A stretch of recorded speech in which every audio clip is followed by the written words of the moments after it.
नमस्कार दोस्तों, आपका स्वागत है हमारे YouTube चैनल पे। आज है केदारनाथ की यात्रा।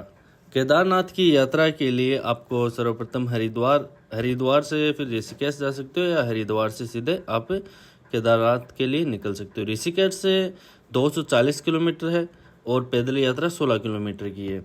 इसके लिए आपको रजिस्ट्रेशन करवाना पड़ता है। आप ऑनलाइन करवा सकते हो या फिर आप ये सोनप्रयाग पहुंच के वहाँ पे उत्तराखंड सरकार द्वारा रजिस्ट्रेशन किया जाता है। आपको आधार कार्ड अपने साथ रखना है और जो उत्तराखंड सरकार आपको रजिस्ट्रेशन के दौरान जो आईडी देती है वो आपको रखना जरूरी है।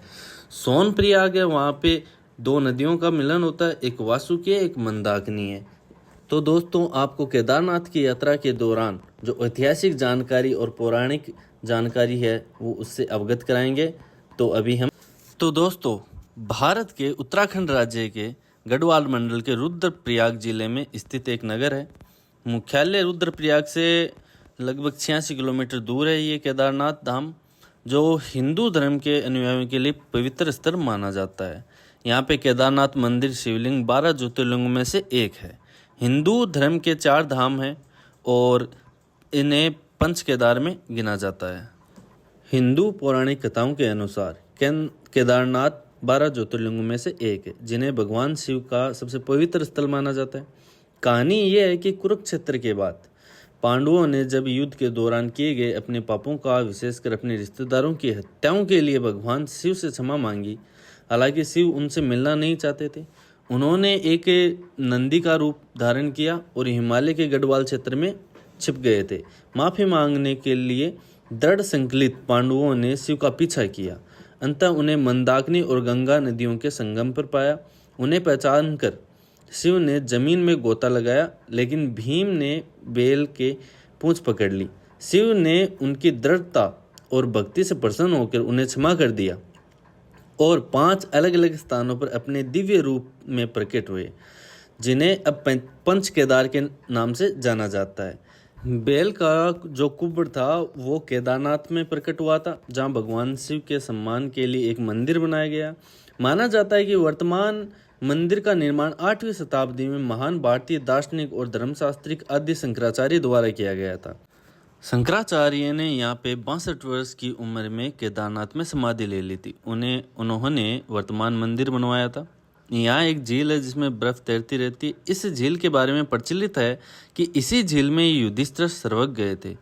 श्री केदारनाथ धाम 6 महीने तक खुला रहता है और 6 महीने बाद बंद हो जाता है। अप्रैल से लेकर नवंबर तक ये चालू रहता है। शीतकालीन के समय ये इसके द्वार बंद हो जाते हैं। उसके बाद दर्शन नहीं हो पाते हैं, क्योंकि यहाँ पे बर्फबारी बहुत ज़्यादा होती है, जिसके कारण यहाँ के पट बंद कर दिए जाते हैं। केदारनाथ से 6 किलोमीटर दूर चौमुख पर्वत है। वहाँ पे एक वासुकी ताल है। यहाँ ब्रह्म कमल काफ़ी खिलते हैं और इस ताल का पानी काफ़ी ठंडा रहता है। केदारनाथ के बारे में कहा जाता है कि केदारनाथ ऐसी जगह है जो एक अनसुलझी पहेली है। केदारनाथ मंदिर का निर्माण से लेकर इसके बारे में जो जानकारी और जो तथ्य मिलते हैं वो पौराणिक कथाओं के अनुसार और ऐतिहासिक जानकारी के अलग अलग प्रमाण मिलते हैं। तो इसमें लिखित परिमाण का कोई आंकलन नहीं किया जा सकता है, लेकिन माना जाता है केदारनाथ मंदिर का निर्माण किसने करवाया था इसके बारे में बहुत कुछ कहा नहीं गया है। पांडवों से लेकर आदि शंकराचार्य तक आज का विज्ञान बताता है कि केदारनाथ मंदिर शायद 8वीं शताब्दी में बना था। यदि आप इससे मानते हो कि ये लगभग 1200 वर्ष पुराना हो चुका अस्तित्व है, लेकिन केदारनाथ की भूमि 21वीं सदी में बहुत प्रतिकूलित रही थी। एक तरफ 22,000 फीट ऊंची केदारनाथ, दूसरी तरफ 21,600 कराचक कुंड पहाड़ है, तीसरी तरफ एक भरतकुंड पहाड़ है और इन तीनों पर्वत से होकर 5 नदियाँ निकलती है। एक मंदाकिनी होगी, मधुगंगा होगी, चिरगंगा होगी, सरस्वती होगी और सवर्दरी होगी। इनमें कुछ पुराण लिखे गए हैं। यह क्षेत्र मंदाकिनी नदी का एकमात्र जल एक और चीज़ है कि इस मंदिर की कलाकृति का कितना बड़ा असंभव कार्य रहा होगा कि ऐसी जगह कलाकृति मंदिर बनाया गया है जहाँ पे ठंड के दिन भारी मात्रा में बर्फ़ और बरसात के मौसम में बहुत तेज गति में पानी बहता है। आज भी आप गाड़ी से उस स्थान तक नहीं पहुँच सकते। फिर इस मंदिर को ऐसी जगह बनाया क्यों गया? ऐसी प्रतिकूलित परिस्थिति में 1200 साल पहले अप्रतिम मंदिर कैसे बन सकता है? आप सोचिए ज़रा। 1200 साल के बाद में यहाँ आज वर्तमान स्थिति की बात की जाए तो आज हम यहाँ पे गाड़ी से जा ही नहीं सकते। आपको जाना होता है तो खच्चर से जाते हैं या फिर किसी और साधन से हम जा सकते हैं, लेकिन इन गाड़ियाँ जाना संभव नहीं है। जैसे हेलीकॉप्टर से जाया जा सकता है।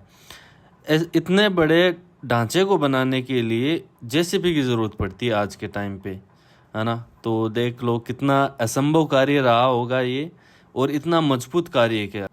केदारनाथ में जब 2013 को विनाशकारी बाढ़ आई थी, इस दौरान लगभग बरसात वर्तमान स्थिति के अनुसार 300-350% से भी ज़्यादा हुई थी, और इसमें लगभग 5000 से ज़्यादा लोग मारे गए थे। और उस टाइम जब वायुसेना ने 1 लाख लोगों से ज़्यादा लोगों को यहाँ पे बचाया था, तो उस टाइम बहुत भयंकर भीषण बाढ़ रही। कुछ पुराने के कथाओं के अनुसार ये भी माना जाता है कि इसका संबंध भगवान विष्णु और अर्जुन ने जब नर और नारायण के रूप में तपस्या की थी, तब भगवान उनसे प्रसन्न होकर उनको एक वरदान दिया था कि वो हमेशा यहाँ पे शिवलिंग के रूप में यहाँ पे निवास करेंगे। तो एक ये भी इसके बारे में जानकारी है कुछ पौराणिक कथाओं में।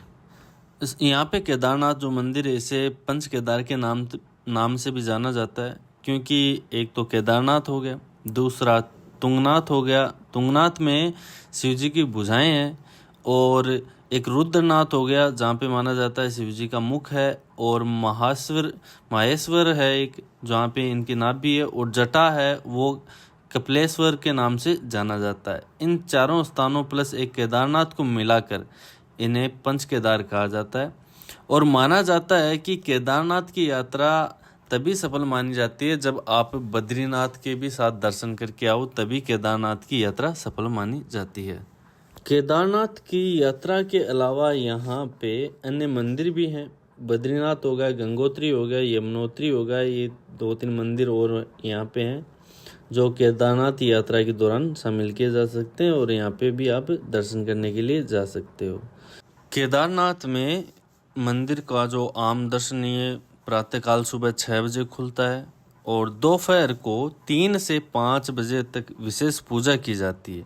उसके बाद में विश्राम के लिए मंदिर को बंद कर दिया जाता है। पुनः शाम को 5 बजे जनता के लिए दर्शन हेतु मंदिर खोला जाता है।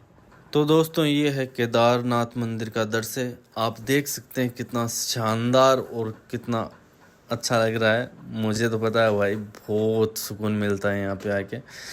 चारों तरफ पहाड़ों में बादल, और यहाँ का मौसम इतना ठंडा रहता है कि भाई सुकून सा मिल जाता है। बहुत शानदार है। लेकिन एक चीज़ है, यहाँ पे आसपास जितने होटल हैं, पानी वगैरह जो भी सामान मिलते हैं खाने पीने के, वो थोड़े कॉस्टली हैं। जब यहाँ पे कोई अगर ऐसी स्थिति हो जाए जैसे कि बाढ़ हो या फिर थोड़ा लैंड स्लाइडिंग हो जाए, तब यहाँ पे होटल से लेके सब कुछ महंगा हो जाता है 2-3 गुना।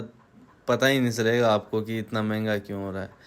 तो भाई ये यहाँ पे आपको पता है पहले सुशांत सिंह राजपूत ने एक मूवी भी बनाई थी, वो भी आपको ध्यान में होगी। लेकिन यहाँ का व्यू बहुत ही शानदार है, मतलब मन करता है सुकून से यहीं पे बैठे रहें। ये पत्थर देख रहे हैं आप, इसको भीमशिला कहा जाता है। बहुत बड़ा पत्थर है, प्रसाद के टाइम पे मंदिर की रक्षा करता है ये पत्थर। तो दोस्तों चैनल को सब्सक्राइब नहीं किया तो प्लीज़ सब्सक्राइब कीजिए। मिलते हैं नेक्स्ट वीडियो में। धन्यवाद।